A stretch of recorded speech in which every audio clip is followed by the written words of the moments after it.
Hayo ameyasema mkuu wa wilaya Iramba mkoani Singida Suleiman Mwenda alipokuwa katika kikao na wajumbe wa chama kwa ajili ya kupokea na kujadili taarifa ya utekelezaji na utendaji wa kazi wa serikali katika kipindi cha Januari hadi Disemba 2025.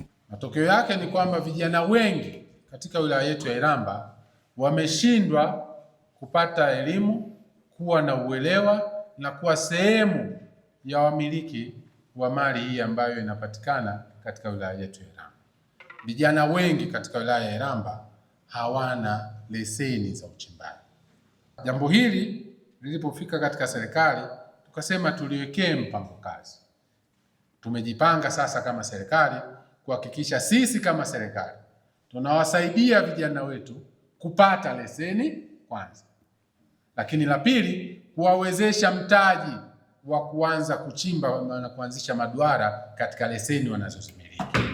Aidha, katika ripoti hiyo amegusia mambo mbalimbali ikiwemo kilimo na miradi ya shule. Kisha taarifa juu ya mazao ya kilimo, tumeendelea kufanya vizuri ndugu mwenyekiti sana.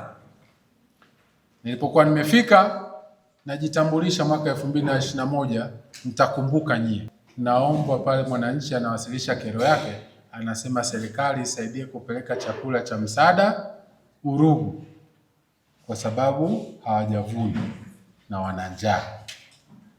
Tukaweka mkakati kama serikali. Kuanzia mwaka 2022 hatujawahi kushuka katika kilimo kwenye wilaya hii. Iramba tutavuna vizuri sana. Jumla ya miradi ya barabara 14 imetekelezwa. Tumetekeleza miradi 88 yenye jumla ya bajeti ya shilingi bilioni 3 na milioni 873, ambayo hii imetekelezwa katika idara ya elimu msingi na sekondari.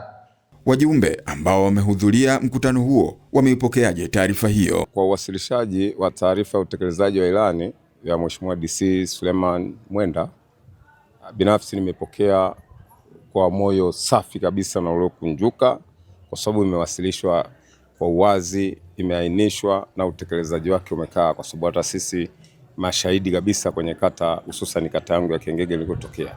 Taarifa ya Mheshimiwa DC nimeipokea. Kwanza ilikuwa vizuri, lakini pia kagusa kwenye swala la leseni. Swala la leseni nafikiri kagusa uhai wa vijana na hili nafikiri yeye akishafanya hivyo 75% ya vijana wa wilaya hii ya Iramba na mkoa kwa ujumla au na taifa kwa ujumla, nafikiri atakuwa ameinua uchumi mkubwa sana.